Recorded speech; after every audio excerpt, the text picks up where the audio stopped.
let's talk about an incredibly complex machine that we've taken for granted for hundreds of years. You might even have one in your house.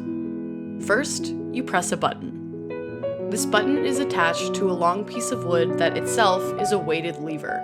This lever activates something called a whippen. When activated itself, the whippen turns a repetition lever, a jack, that supports said lever, an upward striking hammer, and a damper that raises when the button is pressed and let down again as it is released. Not sounding familiar yet? This machine has been exquisitely crafted for centuries, pored over, and applauded when operated exactly right. People have used this machine to create some of the most celebrated pieces of art in the world. This machine is the piano. The piano as a thing, not necessarily as a musical instrument, is so incredibly complex that when you take all the moving parts into account, the artist or the player is completely removed from the actual making of the sound. In comparison to the violin or singing, a piano player is effectively pushing buttons or inputting data in a way that makes the output pleasant to the ear.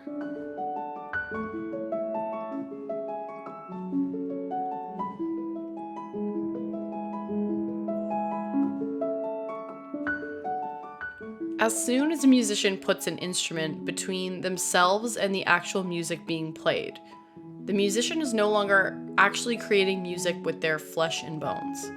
They are using a machine to create music.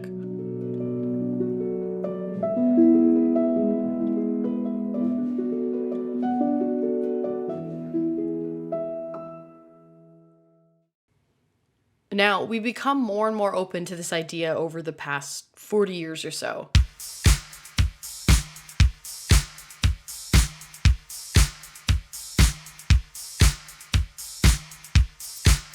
In the mid-70s, DJs started looping disco drum beats on turntables, which became an early form of sampling. Suddenly, the actual expression of music was 2 or 3 more steps removed from the actual creation of sound. Someone played the drums, and sometimes bass, which were then recorded, mixed, mastered, and sold via a record. A DJ bought 2 copies of this record and looped them ad infinitum and mixed them together with other similar beats. Of course, there is musical creativity and talent here. And there's a reason not everyone can DJ. Naturally, by now we consider this genuine music, but at the time, this was by some dismissed as a cheap trick. Something that was akin to stealing. Why don't they just play their own instruments?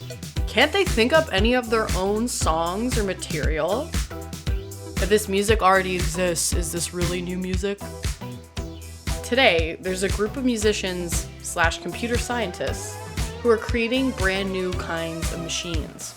And they're using this knowledge of musical therapy, neural networks, and modern computing to input data and develop brand new sounds that might differ from the methods that we're familiar with, but are no less relevant to the way we create and understand music as an art form.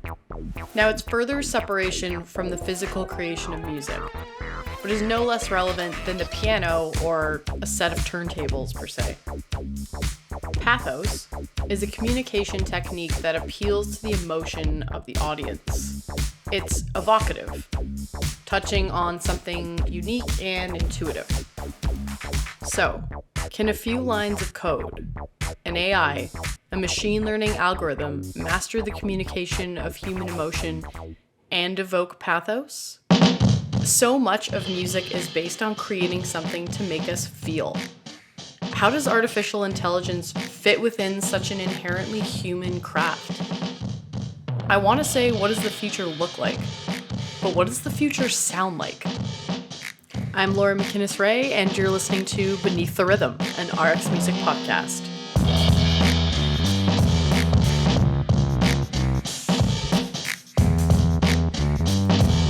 In this episode, we wanted to explore the future of new music when it comes to the machines that we use to create these sounds. To help us on this journey, we spoke to Sageev Oore, professor at Dalhousie University and a research faculty member at the Vector Institute, and Ace Piva, executive director at Over the Bridge, a nonprofit organization that provides counseling services to help musicians with addiction and mental health. Ace recently brought attention to his cause by working alongside the Lost Tapes of the 27 Club, a campaign project that used AI to create new songs by well-known deceased artists.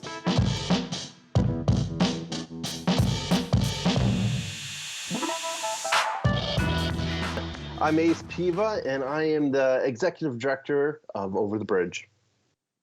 We have been exploring the wonderful world of AI in music. This is a developing field, and we were just very excited to find different projects who've utilized this or developed interesting projects along the way. As a founding partner of Over the Bridge, could you tell us a little bit more about what your day-to-day looks like for starting such a great initiative? Yeah, my personal backstory is started off as a drummer growing up in Hamilton. As I played in numerous bands for about 20 years, I was always sort of like the manager, tour manager, after show driver, the DD of the night. As bands grow up, some band members want to get real jobs, and being a drummer, sort of got sick and tired of having to rely on the singer-songwriters to always provide my own personal income. Sometimes there's a show and then someone doesn't want to pay the budget, so first thing to go is the drummer, and they go acoustic, right? So through all the skills I learned as being like the manager, go-to guy, was a bit of tour management. And luckily enough, while I was in this transitional time of my life, there happened to be a tour manager school that was in Hamilton at the time, and it was put together by a group of managers who were managing the Pixies and the Spice Girls at the time, and had an office in Hamilton and one in London, UK. And when I finished that program, they're like, hey, we got an artist for you to hit the road with. He's from the UK, but you have to know that he struggles with some substance use disorder. So just be aware of that. It's like, okay, good to know. So we went out, we did South by Southwest, then we did a show at the Viper Room in LA, and the bands we're playing with at that particular show, they're kind of known as the partiers and stuff like that, because the artist wanted to party a little bit extra.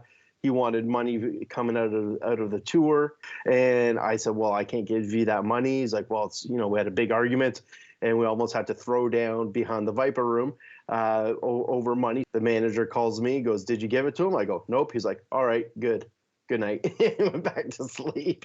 So, and then as the primary driver for a lot of smaller tours, you end up having these deep conversations with the musicians post-show, 2-3 o'clock in the morning. You're doing 3-5 hour post-show drives.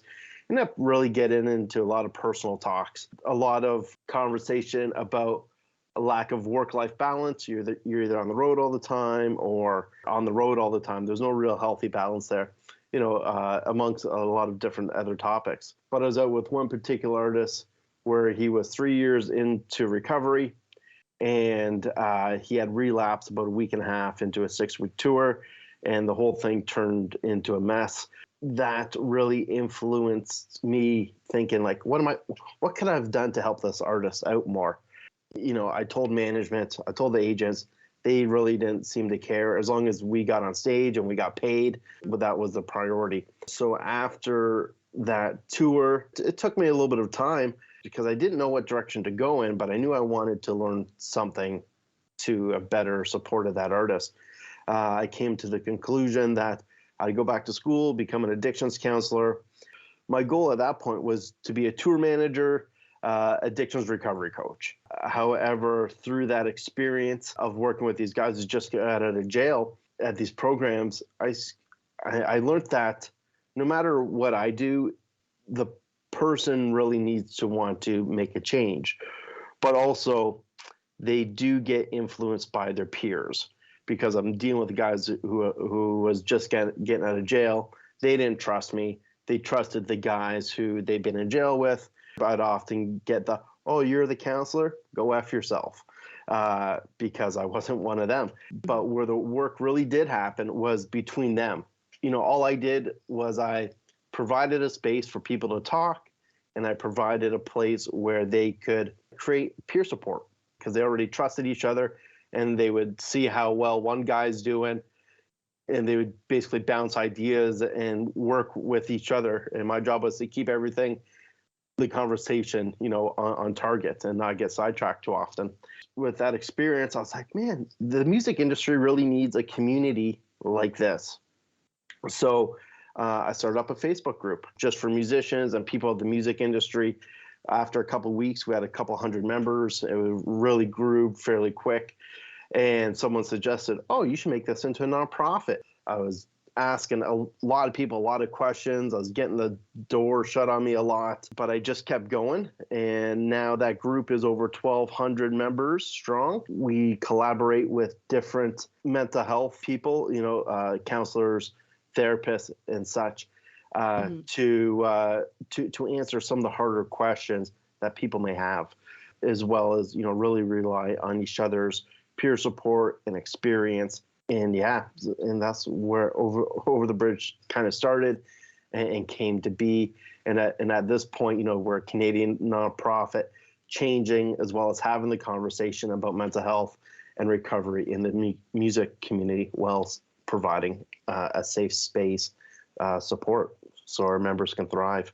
So and so that's the short story of it all. No, of course. I mean, you got to know where you came from to better understand the present, right? Right. So Over the Bridge, founded in 2017. I wanted to bring up the lost tapes of the 27 Club. How did we get to, I think, 2021? So a few years later, and your not-for-profit is now working with Magenta, Google's AI. And how did you birth the idea of you and your colleagues to extend the idea of the 27 Club and connect that to artificial intelligence? You can explain it better. Yeah, well, I would love to take the credit for that, but we were approached by a PR company called Rethink Canada. They're a large PR company, and they had already started the project. They were already midway through creating the songs, and basically, instead of putting it out just themselves and be like, hey, here's a bunch of AI music, they really wanted to have a message behind them because they knew that it would be more impactful that way. And although creating these songs was super cool, and they sound pretty good, but if you listen to it, the music doesn't sound perfect. And the reason why that is because no matter how good technology gets, it's never going to replace the real artist. And we really, to get on this project, we really did struggle a little bit, because we needed to make sure that the message that came out was that we need to keep our artists safe now before it's too late. Because like the artists that were a part of it, the members of the 27 Club, it took some bravery to do it, because the artists that we were trying to copy, there's legal ramifications, there's all this other stuff. But more importantly than any of that, the message that we wanted to get out was that we need to take care of the artists now before it's too late. Yeah. But to bring, the sensitivity to the issue, I thought it's an interesting project for, many reasons, but the juxtaposition of using technology coupled with the human spirit, basically. Right. And sort of trying to perpetuate, how symbolic that is to take care of now, build sustainable habits now, so that we can keep human expression going. And with the aid of AI, make something interesting, but we're still at the heart of it, keep the human spirit element alive in there. I was curious, in your experience as, a musician, and obviously working in addiction counseling, I guess your experience working with music, do you see this message becoming bigger? Do you see the awareness aspect or the reception of this kind of getting where it needs to be, or an improvement? Well, the reception that we got really was a mixed bag. Like we had some people who downright didn't like it. And I could see their point. People were accusing us of trying to create new music, and they're trying to think that we got money out of it and all that stuff. If you look at it, we didn't ask for any donations or anything like that because we did not want to make money off that project. You know, it was but we did get a lot of positive feedback from people, really getting what we were hoping to get. If you go down the internet troll lines, yeah, sure, you know, there's going to be a bunch of keyboard warriors out there and whatever, but you can't really pay those people much mind. But the people that were favorable for this project, they're super positive, and they really enjoyed the message, and it really brought the tension over the bridge needed globally at that point. We were able to get over, I believe it was 1.3 billion social media interactions. Rolling Stone picked up on it. Joe Rogan, Howard Stern, every big magazine. It did bring up our community membership, and that's kind of what we were hoping for, is just allow people that know that Over the Bridge is here to support them. So with your background and obviously working alongside this Rethink group and your colleagues, did it open your eyes a little bit to artificial intelligence and just sort of the opportunities or the innovation it could hold for music opportunities and things like that? Yeah, it definitely did. You know, AI, just starting up Over the Bridge, AI was never going to be a part of our, a part of us. But now it is a part of our history, and there was a lot of wild things that was brought to our attention by people reaching out to us and trying to collaborate with us. From doing holograms and AI shows and all this stuff. And I personally didn't even know that we're that far. I'm not surprised that we're that far. The world is moving at such a quick pace. But yeah, it definitely did bring a lot of more attention to me about what the AI community has to offer these days. And it's pretty wild. Do you see yourself ever dipping your toes in that again, or? If it makes sense, Over the Bridge is willing to sit down and take a listen to any ideas as long as it makes sense towards our mission. Yeah, so we would definitely at least consider it, because it did us well, at least on the brand awareness, and because of that brand awareness, we've been able to help additional musicians around the world. So, do you see this therapeutics and AI and music working together in an interesting way, or is that? I feel like that's come to people's attention over recent years of way to manipulate music for better health. Well, I guess it all depends on whoever's sort of pushing the buttons, what their intentions are. You know what I mean? Or in the output that they're trying to create. Are they trying to create, a pop single, or are they trying to create the most beneficial sort of meditation, relaxation music? I think if they're doing the relaxing, meditation music, I believe it could be very beneficial because brain waves are so specific. And I think that there could be a number of outputted music that could benefit someone's mental health. But if you're trying to do it for a pure profit, I'm writing the next pop single. It kind of cheapens the experience when you look at it that way. Yeah. I know there's one band out there who wrote like 6 or 7 albums over the course of the pandemic. And then their last one, their 8th album, let's say, they took those first 6, 7 albums and let AI create their 8th album. And that was a really, I haven't gone to, I'm not a fan of that particular artist, so I'm not going to dive into it. But I've heard it was a very interesting project to be a part of. Just it is a different creation method, different creating process as it would be, from the organic, hey, let's go into the jam space and make a lot of noise and see what comes of it, compared to stored it all in a computer, let the computer write it, and now you perform Mhm. it. So It's funny because it makes me think of the sort of the purists argument, which is probably some of the reception you encountered in the lost tapes of the 27 Club. It's kind of like, the people that are fighting for, let's keep it just for the original artist and that's it.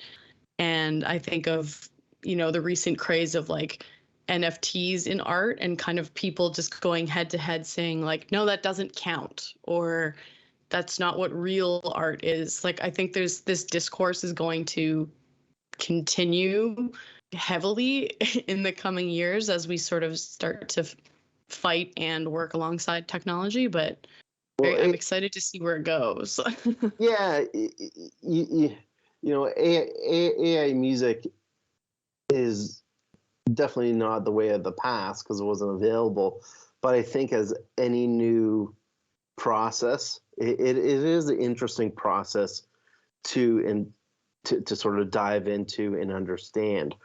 But that doesn't necessarily mean that the output of it is going to be beneficial. Like if someone were to come on and say, "Hey, I created a new color in the color palette," it's going to be a hot color to use over the next little while.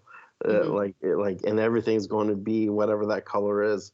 Once it sort of gets over its initial hype, I guess we're still we just got to wait and see if it's going to stand up to the test of time. Like it's cool, it's awesome that we can do it, but in the long runs, will we continue using it? I'm not too sure. NFTs, I don't know a whole bunch about that, but it does sound like it's along the same lines of AI. Will it stand the test of time? We're too early to say. It's exciting for the now, and it gets everyone going. And there's a few people who are on board at the early stages who are championing it, saying, this is the next wave of currency. Same with crypto and everything else. Until I can go and buy a loaf of bread with crypto, it's fun to pay attention to, but how much can you put into it if you can't buy a loaf of bread with it? So yeah. Well, I want to thank you again for joining us. I'm very interested in this cause, working in the music industry. What you're doing is very noble and very necessary. So I'm happy to hear that this project brought more awareness and hopefully a stronger message to highlight how important it is to take care of yourself.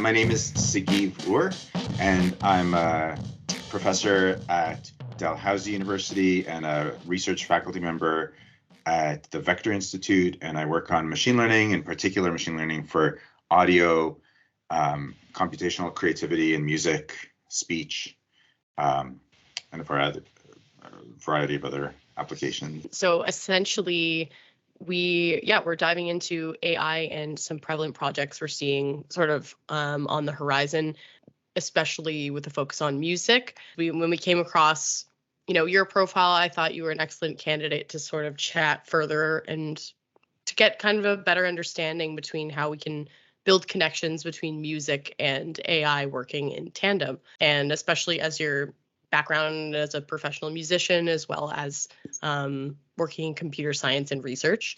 I also saw that you worked in, I think, a research assistant with Magenta and Google, and it caught my eye, and I would just love to know more about how you got into this field. Sure. Yeah, I guess I've always done both things in parallel. So I've worked in computer science and I've worked as a musician for a really long time. I didn't do any research on music related stuff. I was working in machine learning, and I've had a long-term attraction repulsion relationship to the idea of combining music and AI, or music and machine learning. I still have an attraction repulsion relationship to it. The repulsion never went away, but the attraction grew even stronger. I just figured I might as well try it out. I'm doing both things anyway, and I was very curious to see. And things in the machine learning side had matured to a point where I was really curious to see what could happen. So I started trying to apply it. And then, yeah, I went to Google. I was working as a visiting research scientist at Magenta for a while, came back to Canada at Vector and Dalhousie. The attraction and the repulsion in terms of the combining, I think the attraction to combining them was sort of natural in the sense that like both were big elements. I had big interests in each of them individually, and I spent time and very invested in each one. So of course, part of me is like curious to, well, what happens if I work at something at the intersection? There's probably more parts to the attraction as well. The novelty of like just experimenting, like it's something that is new. It hasn't been done much. So like what happens when you start applying these things that haven't been applied in this area and building the idea of being able to build new kind of tools? Like what will they look like? What might it mean? What could it do? Right. So like there's sort of, it's actually kind of interesting. Like a lot of musicians I know are very technologically minded and technologically open and interested. When a new thing comes out, there's a lot of musicians who are very curious to try and play around with it. So some of it was that kind of curiosity as well. You know, the idea that, oh, if we kind of have a system that can generate notes, like that can generate MIDI files, what kind of MIDI files could it generate? I mean, there've been examples even of that, just like black MIDI, where there's so many notes that the score is just like completely black, and the frequency, like the rate at which, I don't know if you've ever heard black MIDI music, but you start to get like in the wash of notes, you get other new sounds emerging. Mm-hmm. And so, yeah, so I think just curiosity in those directions. In terms of the repulsion, I think that's a more interesting one and also harder to articulate for me. And I think that the fact that it's hard to articulate is a signal in itself. Like there are certain things that are hard to articulate about music, for example. If they weren't, it wouldn't be music. Like you could have just said it all, but you can't say it all. You actually have to sometimes just hear it. You always have to hear it. And it's not the same as talking about it. And so applying some other kind of descriptive vocabulary that's numerical or quantitative, like a probabilistic framework of some sort applied to music, there's something about it that feels like, but what about these parts that you can't articulate? Limiting? Yeah, and in a sense, maybe limiting, or sometimes I found my own approach to music as a musician has had, at least it sometimes is quite visceral. So that part of me is not necessarily interested in adding a lot of cognitive layers. I mean, there is a certain amount. I also will sometimes kind of analyze things and play things in certain ways with a backdrop of an analytical approach too. But I think I didn't like. Yeah, it's a hard question in some ways to articulate. I didn't like forcing myself into a certain type of analytical thinking when making music, or applying a certain kind of analytical thinking to music. And I still don't, but I also do find it interesting at the same time. So that kind of touches on it. It's, yeah, as much as I can for now, at least. Mm-hmm. And I'll preface this with, I don't have a background in computer science. I have a lot of friends that do, and I'm very fascinated by how their brain works. Is it similar to learning kind of like a program or something where you know how it works, something where you're learning a specific equation to get it to do, A plus B equals C to get it to do something, whereas music doesn't feel applicable to that. So it feels almost paradoxical to use something that might be machine-based to create something artistic where maybe you don't necessarily have an outcome in mind. Does that make sense?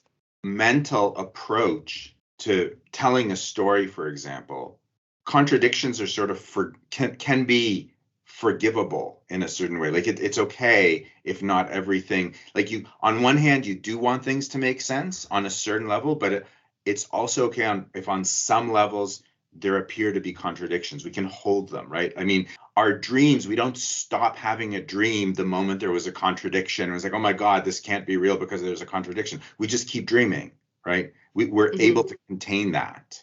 And I think that's a valuable and important thing, actually, in human self-expression. And it's less clear what to do with that in a computational framework. The relationship to ambiguity also is different, I think. I find in music, there's storytelling too, or, in expression, there's an interesting role for ambiguity. And that too doesn't always find itself in sort of a more logical framework where you're trying to say things are either this or that. So if we were to turn this on its head and say you were to speak to another musician who might be of a more traditional mindset, that might not be as in tune with the kind of ways that AI could aid in working in music, like whether that's helping with the musicality or just helping to brainstorm, and maybe they're not aware of the opportunities that are possible there. What's kind of like an approach or an argument you have for people not to shut down working with AI in music instead of fighting it? Yeah, cool. So I think there's nothing to be scared of in that. One thing that it can do, so if you train a system on a lot of musical data, then part of what it'll do is it might reflect back some of the things that are in that data. And that's kind of an interesting thing.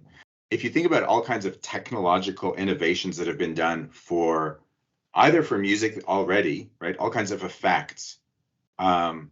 As just one example, you can think about video editing too. There's so many technological innovations that we use all the time that we've realized, oh, these just add to the vocabulary, right? And the hard thing is just learning to use them effectively. So often I think when there's a new tool or a new instrument, a new device, then there's a lot of kind of gimmick use of it. Like, oh, let's press the button over and over and over and see all the cool things it does. And then that does, I think, wear away after a while. And I think it's interesting to see what's left afterwards. Once we've gotten that out of our system, what are the interesting uses that we can find for it? And for sure, it can do things that couldn't be done before. It can process volumes of data that couldn't be processed before all at once in a way. There's a few different ways that I can think of. So you can apply AI to musical contexts in terms of generating notes, like in a MIDI, for example. So I've done some work on that where we have a system that you provide it with some input or not, and it will generate a sequence of notes. And then you can do what you want with those notes. So in some of the music to speech demos that my brother, Danny, who's an amazing musician, he uses speech in our system to generate a bunch of musical sequences. And then he took those and orchestrated them essentially and turned them into pieces. They came from voice, like they came from sort of vocal stuff. So I think we used it in a cool way as an interesting tool.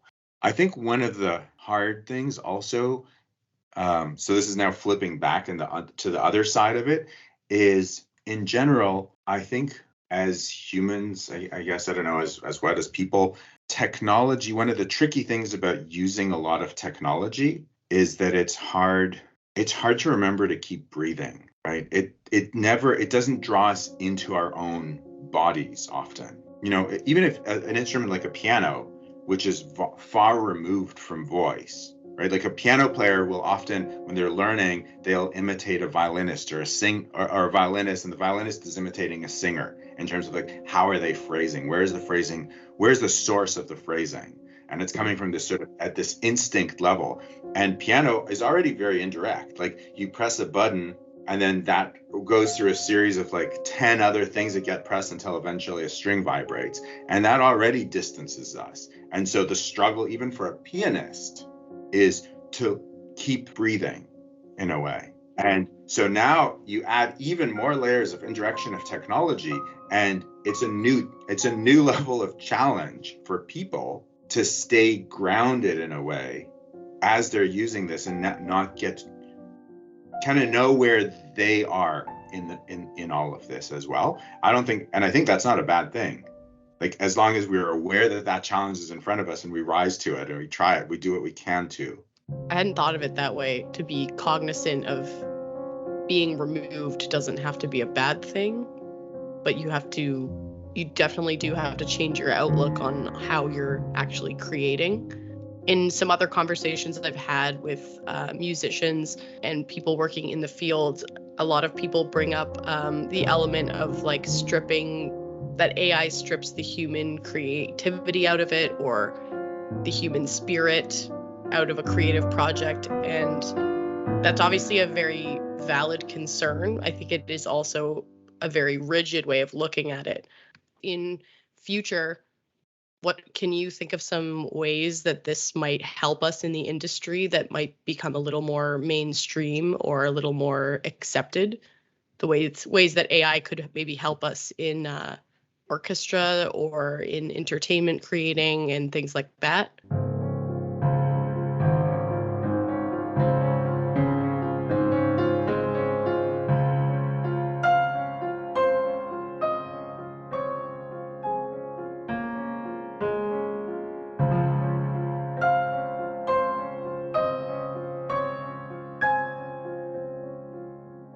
I think that there's plenty of room to use AI and machine learning systems to build tools that will be very useful and fun and interesting. And that doesn't have to be at the expense of human creativity at all. I think that it makes sense that to build these tools, a first step sometimes is to build these intermediate things that maybe appear like they're trying to create music. So some of the stuff that I'm doing, I've definitely spent time on and will continue to spend time on building some systems where it seems like the system is trying to generate music. Mm-hmm. That doesn't mean that is the end goal for me at all. It's more like, if I want a really smart tool, then one thing that tool needs to be able to do would be to generate certain kinds of music under certain directions if asked. And then that's just like one criteria. And if it can do that, then I can then take that and put that into sort of another box, so to speak, where it's really purely, it only has this purpose of being a tool that somebody will use. Kind of at your own discretion. Yeah. So if you're building an engine to drive a car that a person will drive, then makes sense. As you're building it, you might at some point try to build a little thing that just like moves itself along the floor. Not because that's the thing you're trying to do. It's just like, okay, like you're testing things out. So I think that there's plenty, and a lot of the music AI researchers right now are, I think, quite aware that there's eventually it's going to be a very interactive system between humans who are controlling and doing something with an AI system. Anna Huang, who's at Magenta and has done stuff. Yeah, a lot of the researchers are all kind of interested in these dynamics and interactions. I wanted to ask you specifically about your inspiration working with your NeurIPS speech to music tool. So you and I believe other colleagues created this, and I just wanted to learn more about how that works, kind of bring the audience in on what that's about. Sure. Yeah. So this was the speech to music tool started actually so a couple of my grad students were in a class together. It started as a course project. It turned into something that synthesized multiple projects that were all going on in my lab at the same time. So Sri Harsha Dumpala is working on speech analysis and mental health. Jason Dion is working on music generation. Janamoli Sastry is working on other aspects of machine learning. Sort of together, there's kind of came to this project that can we take the speech signals and extract the pitch contours of the speech, and then use those pitch contours to drive a music generation system and get a melody out of it the fun to have fun demo shows a kind of a few stages of how that works if we listen to that. So the first stage, you hear the raw speech, and then the next stage is what you hear kind of, if you took every little pitch tracking moment of that raw speech signal and converted it to a piano note, how that would sound. And that would sound just like a flurry of notes going up and down the piano keyboard. So that's not quite a usable melody yet. And then we take that and we output from that.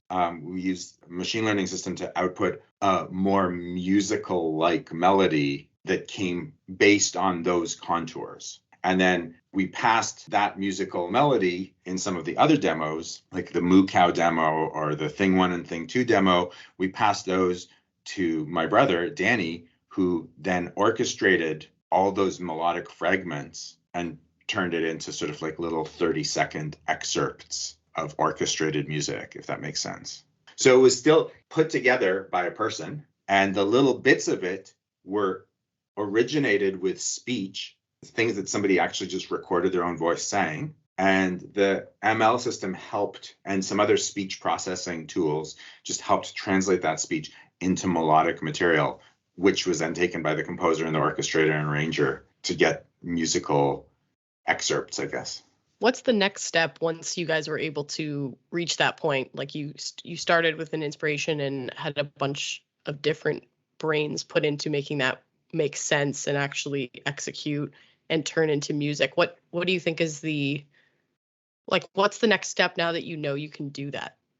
We have lots of next steps going on in research in the lab right now. So everybody's working on all kinds of next steps. So like I said, this project was sort of a convergence of multiple projects, and all of those multiple projects are still going. Jason is continuing to work on more models for generating music. Sriharsha is continuing to work on actually using speech to detect depression levels for mental health. And we're looking very much at the musical elements of speech. So we're looking at things like the prosody, right? The up and down and the tempo, not necessarily the words being said, but how things are being said. And I'm continuing to work also with Danny on what other tools we can build and how we can what kind of interactions we can have between machine learning systems and musicians. Is it possible that this just made me think of in a more vocal approach, like for a singer or vocalist, could you use that kind of project to predict maybe from my speaking voice? Would you be able to predict what my singing voice would sound like? Like, is that something that could be interesting? Just using the data that you have, being able to sort of see where, does that make sense? Like seeing how a voice can react and sort of be challenged Yeah, it totally makes sense.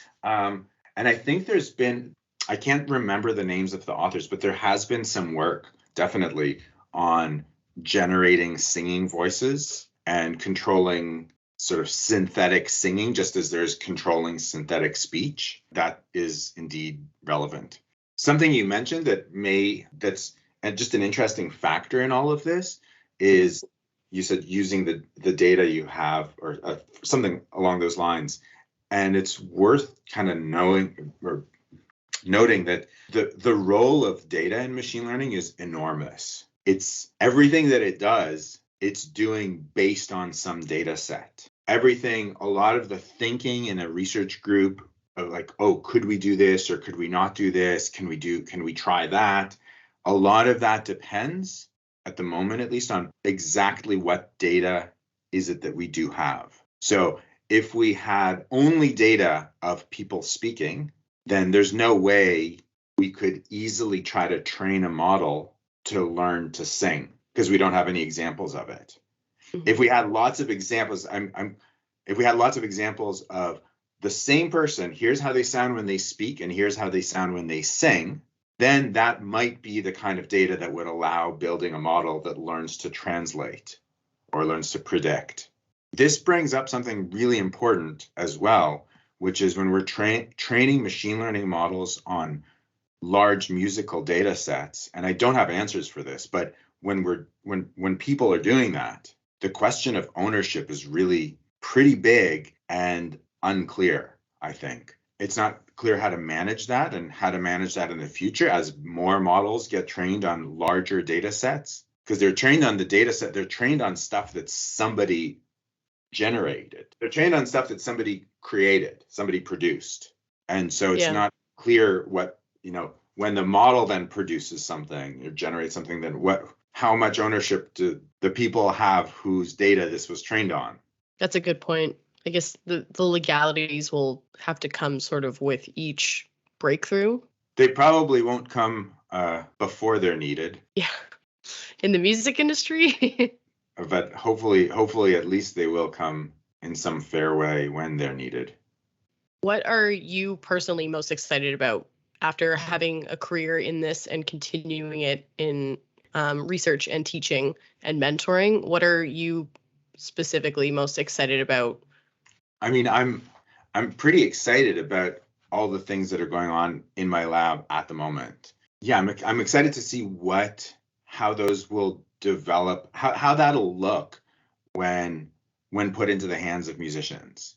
What kinds of things can we do with that? There's some tools that we're building that I know that, like, there's one of my barometers internally is, as a musician, is there something that I wish I had? And so some of those are really hard they're kind of like far away still, but there are things like that we're, I think, slowly moving towards that would be like super cool, but baby steps. One of the most fascinating parts about even just digging into this topic when we decide to do an episode on this and speaking to different personalities in the field is that there are a bunch of unknowns, and that kind of might make it the most interesting thing ever. I think that plays in our favor as listeners, musicians, researchers. The unknowns make it exciting, challenging, but still significant, if you will.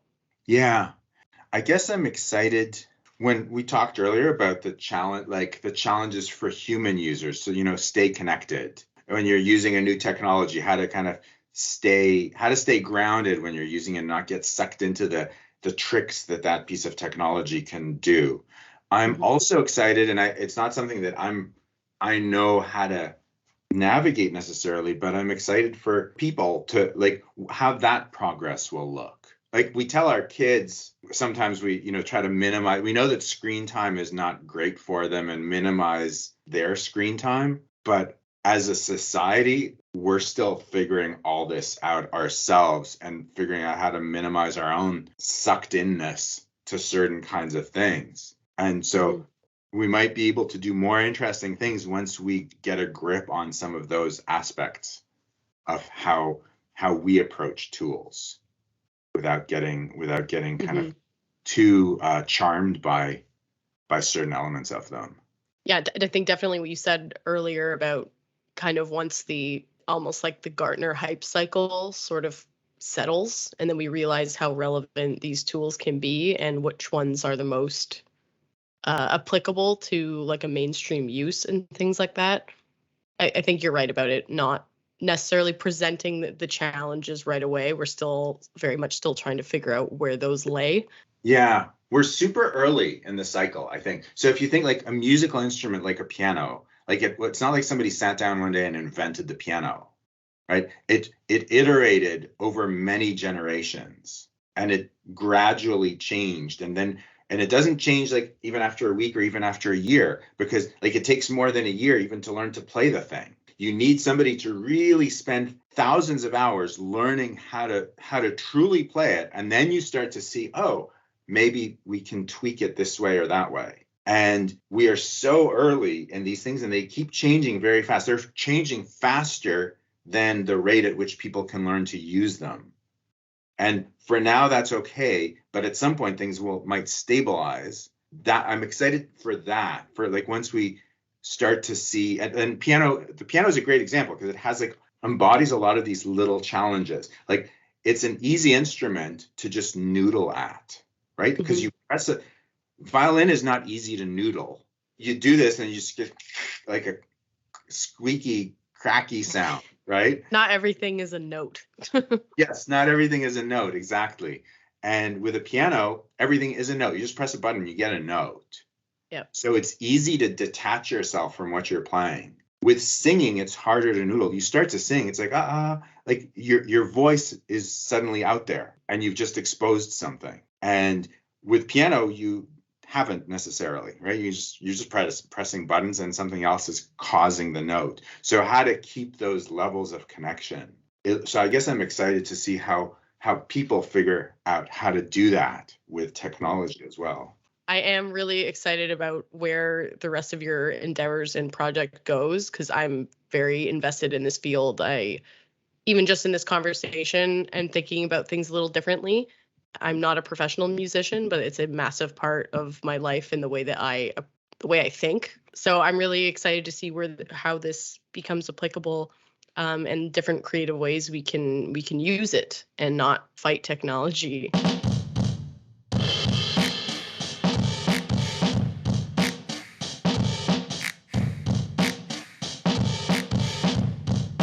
COVID has definitely allowed us to bring attention to ourselves. It's forced us to look inwards. It's given a lot of people the time to look inwards and do the inward work. We're hoping that once all this stuff is over, we'll be in a better place as a society. We'll be able, there's going to need a lot of changes within the workplace, so we're able to make space for our mental health safety. But I do see that happening. I see a lot of people working really hard to create, new protocols and stuff like that, so our mental health is taken care of. A huge thanks goes out to Sageev Oore and Ace Piva for lending their thoughts and insight. This program was produced by Craig Clemens, Regan McDonnell, and myself. Graphics by Andre Grant. I'm your host, Laura McInnes-Ray. If you enjoyed the show or have a project you'd like to share with us, we'd love to hear from you at podcasts@rxmusic.com. You've been listening to Beneath the Rhythm, an RX Music podcast.